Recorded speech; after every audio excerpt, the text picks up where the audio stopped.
game crashes. So as soon as I hop in the bazaar, my game crashes. That makes,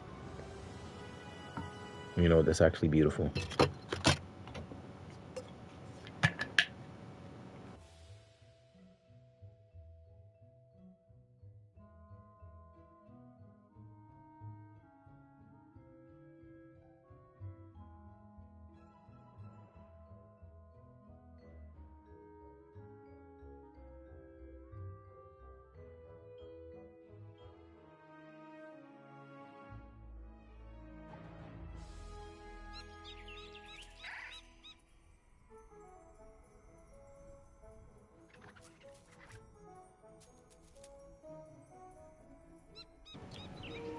Okay, nice. My game crashed. All right, so let's see what I need now.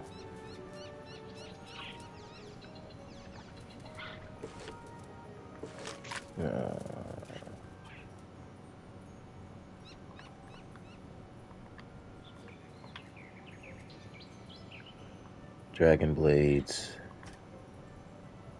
spirit blades. Okay. All right. We need some dragon blades. Balance blades. Okay.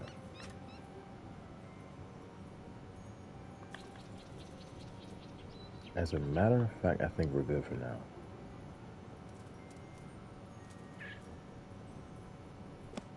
Yeah, we might be straight.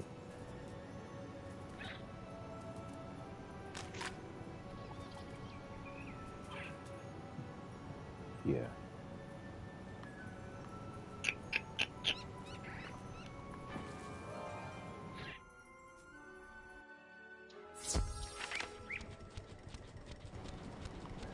As a matter of fact, do I want to fill up my potions right now? Yeah, why not? 222. Hey, can I get on, brother? Bro, can I get on your... Where you going at? Oh, I actually do need to go over here. Okay, let's go to the pet pavilion to specifically see.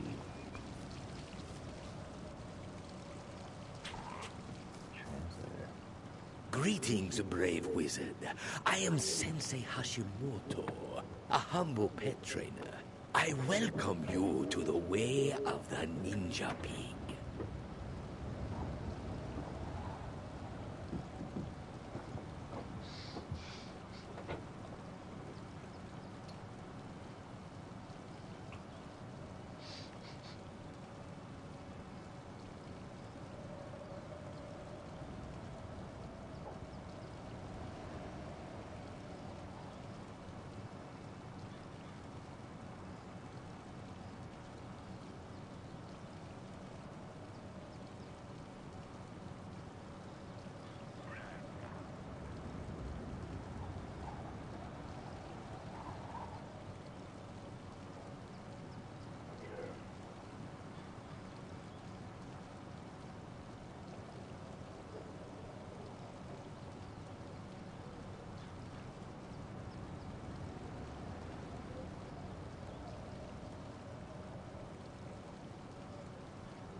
Oh, what's she gonna do?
Yeah.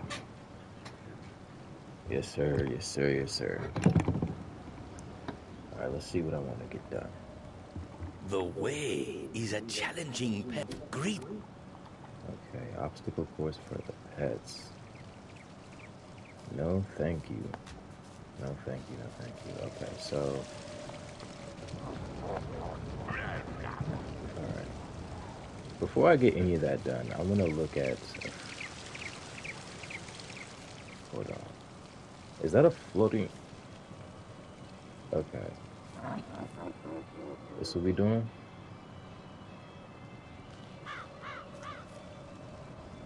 Yo, this place is kind of cool. I'm not gonna lie to you.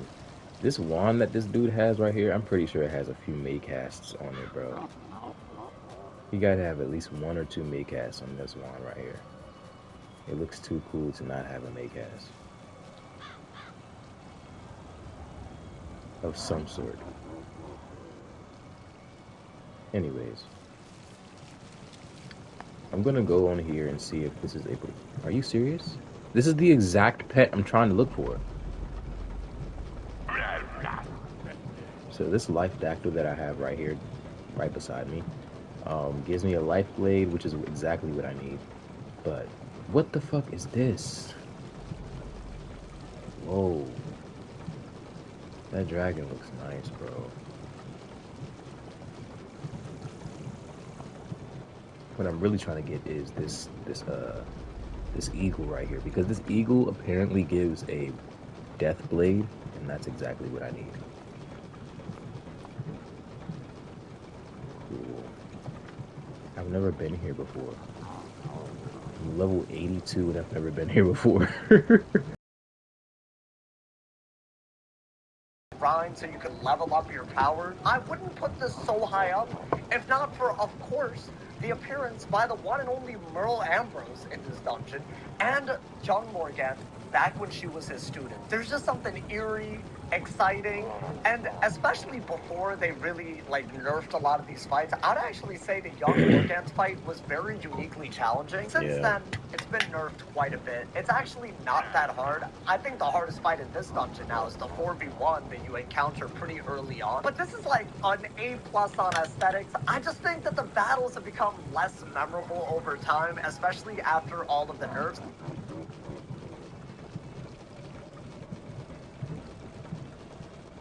The people that you knew. I don't think you could do that concept too many times without beating a dead horse, but they just did it so right with Ghost Avalon. Now, number 9 on this ranking, in my opinion, is going to quite immediately be controversial, but I would just be lying if I didn't put the really, really crazy Hall of Heroes fight in this top 10. Y'all might remember when Lemuria came out, especially when this concept was introduced into the game, people were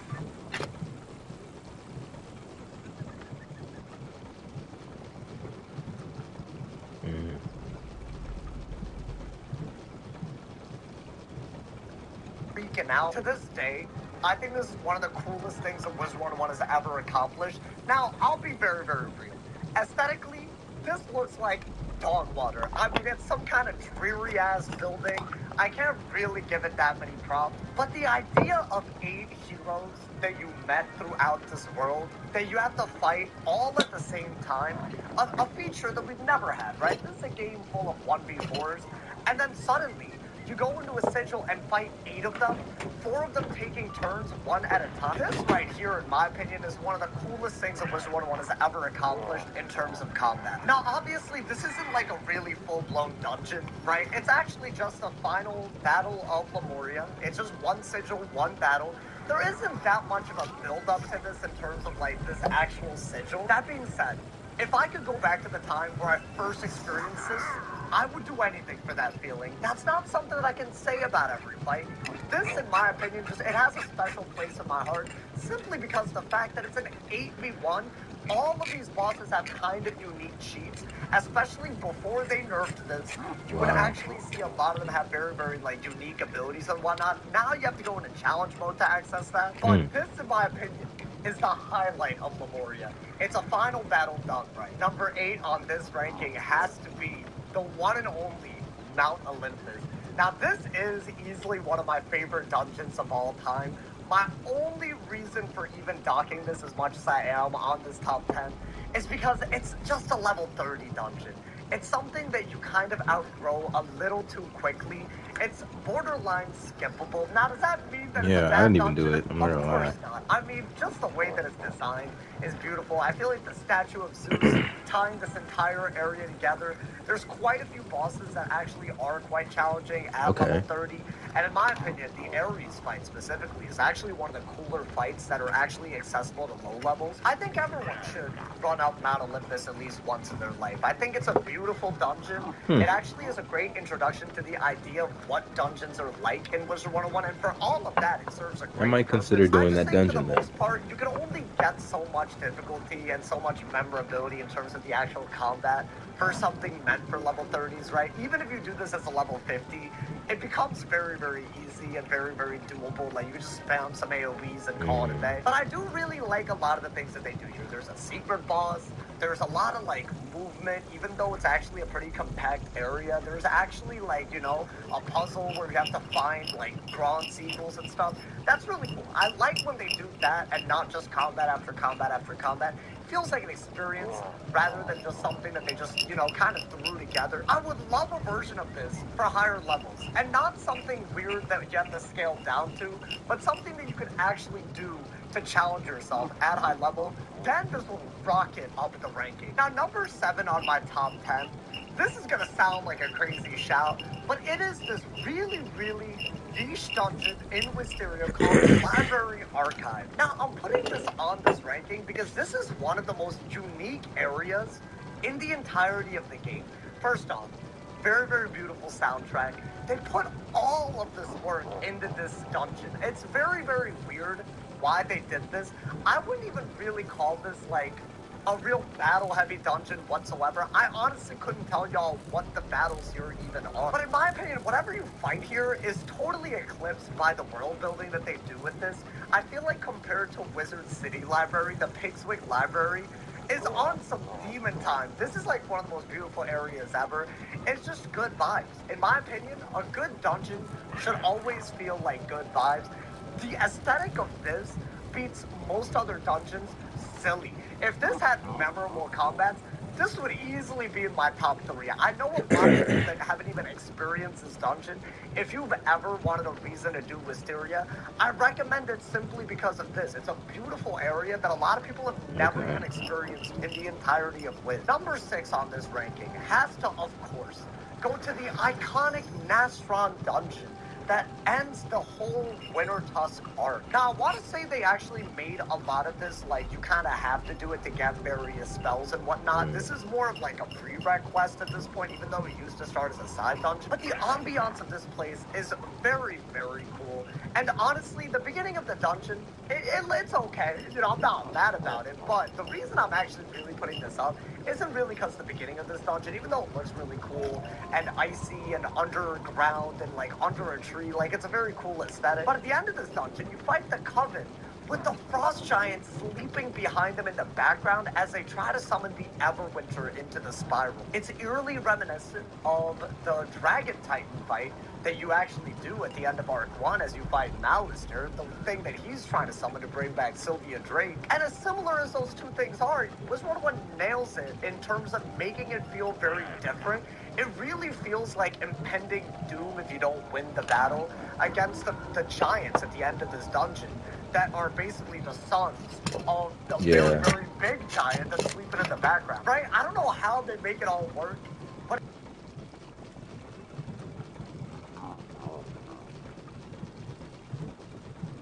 part of Wiz. I also love the soundtrack. I do have to put the soundtrack into the aesthetic part of this. This really feels like you're journeying into the depths and you don't know what the hell's about to happen next. Number 5 on this ranking. And y'all might have already noticed that I'm in Wallaroo, so that might lead you to the conclusion. And listen, I know this is a hot take, but I think that the dungeon that we're about to talk about gets way, way too much hate. And yes, I am putting it in the top 5 best dungeons in Wizard 101. At the end of Wallaroo, which is basically the end of an entire arc. Wizard 101 decided to add the Nightmare Dungeon. Now, in my opinion, this dungeon gets Okay, a the lot of Nightmare hate, Dungeon sounds specifically because crazy. of the way they rolled it out. Wizard 101 basically rolled out the challenge mode for this dungeon before the standard mode, and I still think that colored a lot of people's opinions about this dungeon. But this dungeon, to me, represents something that Wiz has really, really struggled to do, if I'm being honest, which is end an arc on a great, memorable note. Dungeon is characterized by the broken dreams, which literally send you back to the beginning every single time that you basically cross their path. And this is avoidable. But it is something that is very, very frustrating if you don't know how to avoid it, or if you have like ping issues and stuff like that. But I really, really love this dungeon. Basically, the way this dungeon is organized, there's many, many different paths that you can take in order to unlock the final boss. You basically have to go through this maze that's in the background, avoid the broken dreams so that you don't get sent back to the beginning of the maze. And this is gonna sound like a hot take. As frustrated as I was when I was doing challenge mode the first time the Nightmare was released, it was the most I have felt about a dungeon in a really, really long time. And I do think there's something to be said about that. I found something that I actually loved about this dungeon, which is the fact that if you keep playing it, you'll get a lot better at it. We went from not being able to get to the end to being able to finish it in like 20 minutes at a certain point. And I think that feeling of progression, that feeling of, oh, there's actually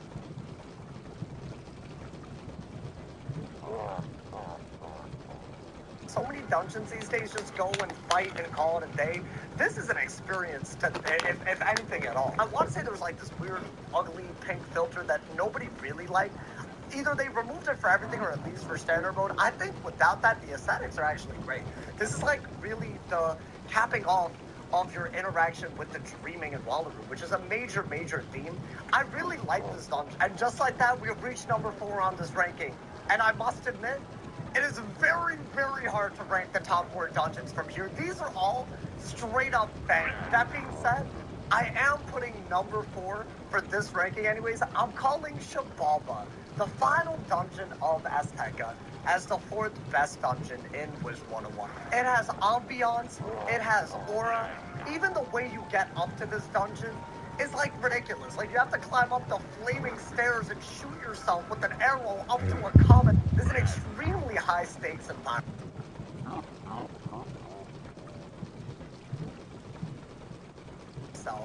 This is just one of the most memorable dungeons in this the dungeon entire just game. feels like a There's a lot finality. of people, and I agree with them when they say this, that feel that this should have been the final dungeon of the arc. AZTECA should have been the final dungeon.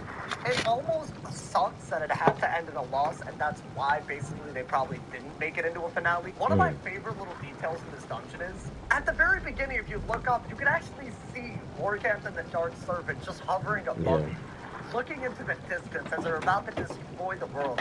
Easily one of the most evil things we've ever seen in the storyline. Morgan.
as you're chasing after her, so she stalls you as she makes Xibalba, a gigantic comet, hurtle into AZTECA and destroy that civilization. And I feel like, unlike Celestia, this actually feels like a space theme done right.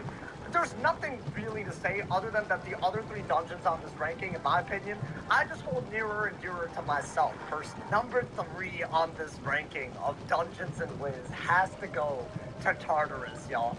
This, I think I'm a little biased. I probably am putting Tartarus higher than a lot of people might put, but this is such a special dungeon to me. This is, in my opinion, one of the last times I really remember people piling against the Sigil, forming teams 24/7 to farm one of the coolest things that Wiz has ever released. First off, this is just one of the coolest ambiances of Wizard 101 has ever pulled off. It's the underworld, and you see spirits just floating around, this like green glow to like the background that I just don't think they've done ever before. Every single fight in this dungeon is extremely memorable, and of course, the final dungeon, the soundtrack, the dialogue, the impending doom that you feel fighting the immortals of Aquila, the things that you've seen gigantic statues erected for your entire time in this world. I mean, goddamn, chef's kiss. I don't know how they made something like this, and they just haven't been able to replicate this in so long. I really wish that we had more dungeons like this that had this much environment and world building leading up to it. And I really, really feel like this is the last time I was sitting behind a sigil and making teams with random strangers to queue up. I didn't even do this for like dungeons that were before or after this. Tartarus was very, very unequivocally that dungeon for me. It's got to go very, very high up on this ranking. It honestly is a real contender for what I think is one of the best dungeons, if not the best in the game. Now, number 2 on this dungeon ranking will have to go, however, to the Great Spire. Now, this dungeon, the final dungeon of Arc 1, is maybe the most beautiful thing that I've ever experienced as a kid. Now, obviously, that's a little bit of nostalgia talking, but let's talk about what they've done with this dungeon, y'all. A, you get this crazy little cutscene where in order to make it to this area, you have to ride a whole dragon. You hatch one of the first dragons that's ever been born in Dragonspire in recent history as part of the major plot of...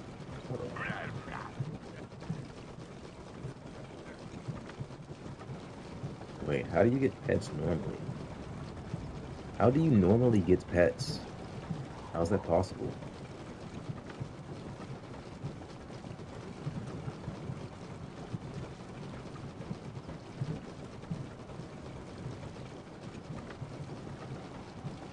Like, so...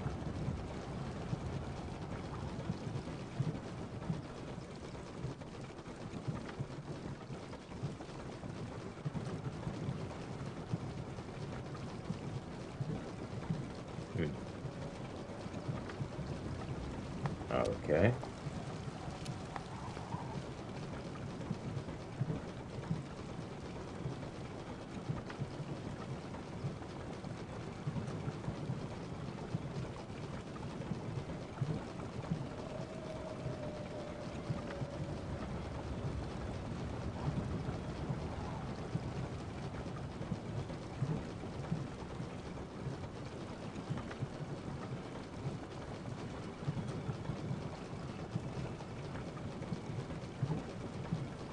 So how do I get this pet?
Okay, so if I... Hold on. This is my theory. So, if I had 90K and I were to hatch with this pet, would I get with the pet that I end up hatching? Okay, so if I quote unquote hatch with this pet right here, this eagle, would the egg that the tongue tied? But like honestly, if I hatch with this eagle right here, the egg that I would get from this eagle, would it be this same eagle? I don't know how that would work. Like I hope that's how that works. But if it doesn't, then I have no clue how would I be able to get to this pet in general? Like,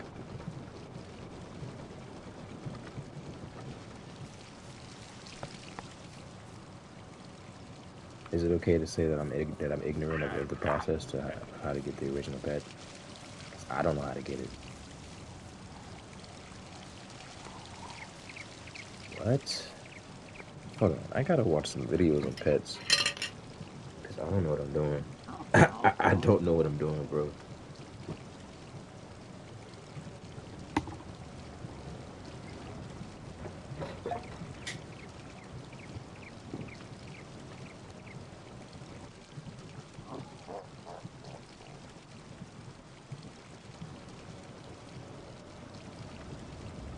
Okay, let's see. Pets.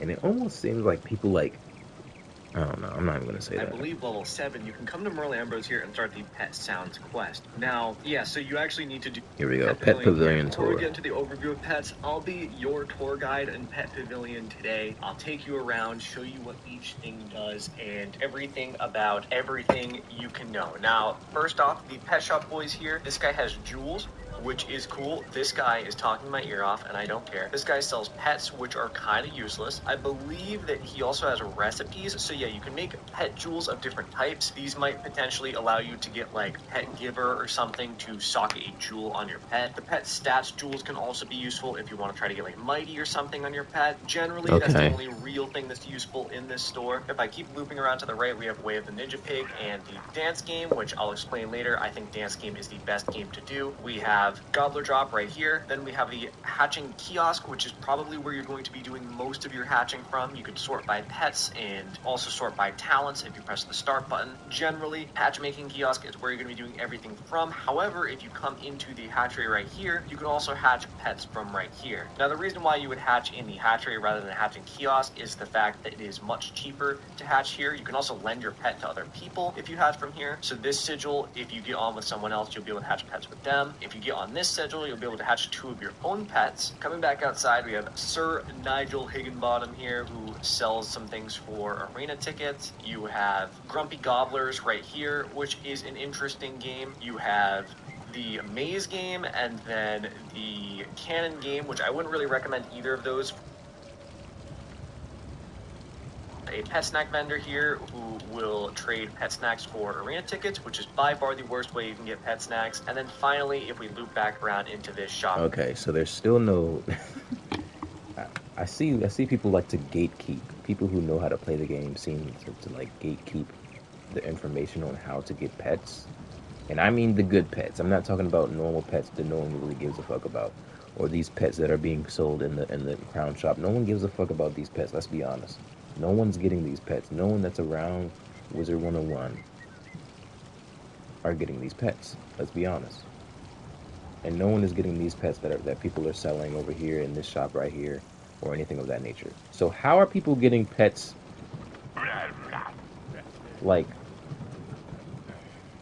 like this? Where did you get this from, bro? How are people getting this? How are people getting this? How are people getting the eagle pet? The eagle pet that gives you the death blade. How? How is that possible? And I'm pretty sure people are probably gonna say, or it's wait, what? Most likely it's probably through questing, I would assume, or maybe it's through packs. I don't know. No, that's a snack pack. This is another snack pack. It's another snack pack. So you don't get them through packs. So if you can't get them through crowns, what the fuck? How are people getting those? And here's the thing: the information is not readily available. You literally it's literally it's on a need to know basis. So if you don't know someone or know a video, there's no way to get those fucking pets. Because I don't have the information. So I don't have the information. The information isn't readily available. You have to know someone to know that information. So basically, it's fucking gatekept, in my opinion. In our perception, in the perception of a new player, it's kind of gatekept if you think about it. If you think about it, it's kind of gatekept. How are we supposed to get those pets? How do you get the eagle?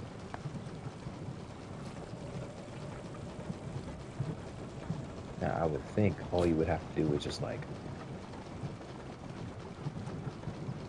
go to one of these and just press hatch. And when you hatch with one of these pets, the egg that you would get, that you would receive from one of these pets, is this pet. Is that it? Is that how it works? Because if that's how it works, then honestly, I have no questions at that point. But what the fuck? But if that's not how it works, then I'm not sure.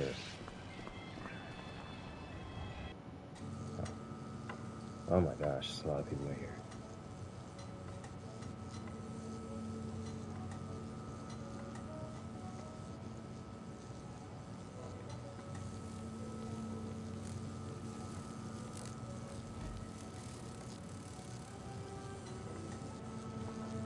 What's this?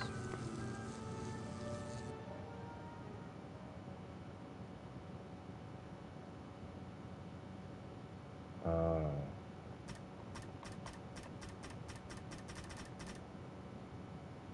No, why would I want that?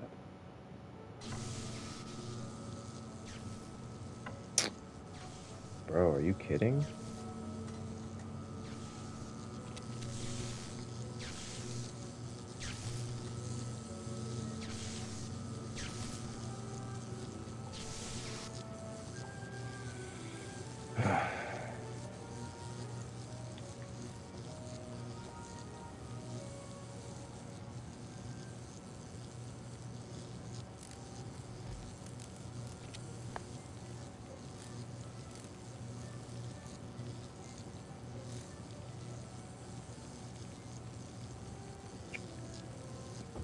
And they purposefully put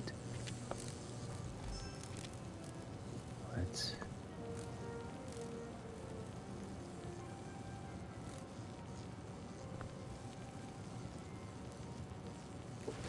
Alright, let me get mine out.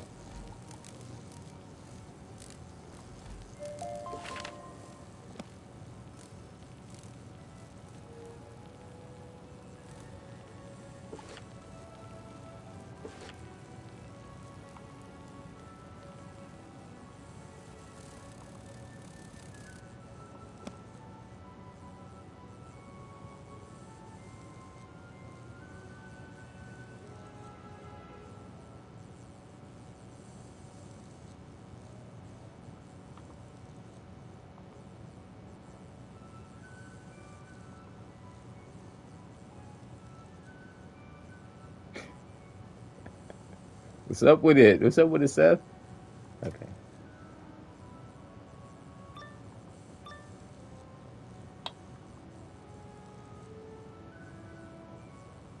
Wait.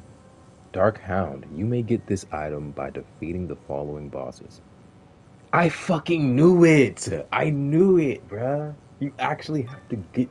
Okay. So it's a drop. These pets are drops? Okay, now that I know that, now that I know that, now that I know that. Now that I know that, it's over. It's over. It's over, bro. Where'd you get this from?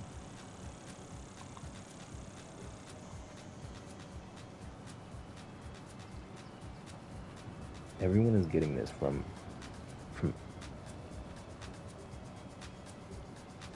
Ether Elemental in Northeast, Aero Plains, and Imperia.